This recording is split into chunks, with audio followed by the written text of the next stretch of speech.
बोले ले चुचुहिया घड़ी में 4 बजल होता वे देर अभी दबूरा न सजल होता वे देर अभी दबूरा न सजल कि पेन्हीना ए मुन्ना भैया पियरिया कि पेन्हीना सीवेश बाबू पियरिया बहंगी लचकत जा बहंगी लचकत जा बहंगी लचकत जा।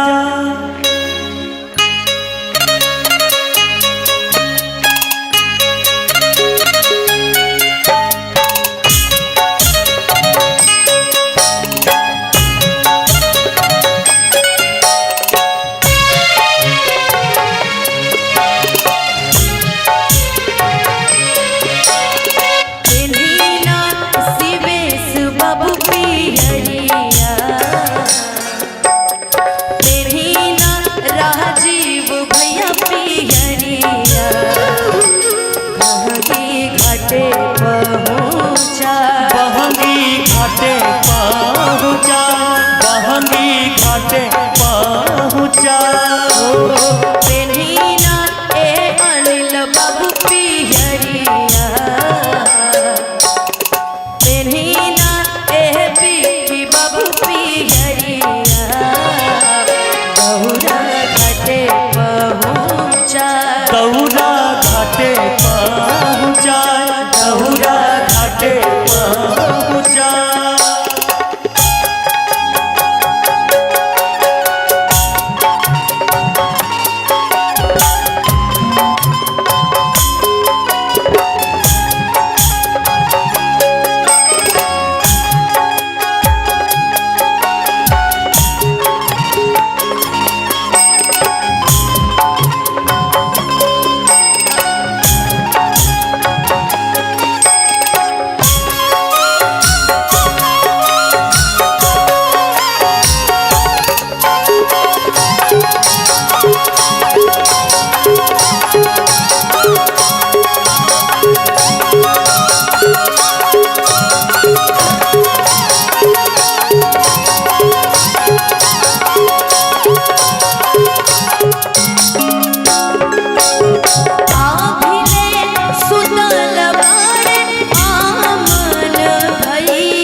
निकल जाई है लला की ललैया कुछ देर में निकल जाई है लला की ललैया पेन्हीना ए पंकज भैया पियरिया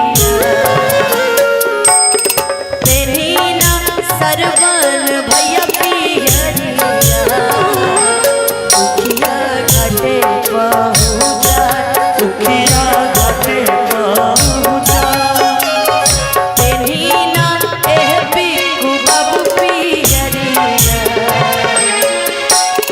पेन्हीना चंदन बाबू पियरिया बहंगी घाटे पहुँचा बहंगी घाटे पहुँचा बहंगी घाटे पहुँचा बहंगी घाटे पहुँचा बहंगी घाटे पहुँचा बहंगी घाटे पहुँचा बहंगी घाटे पहुँचा बहंगी घाटे पहुँचा।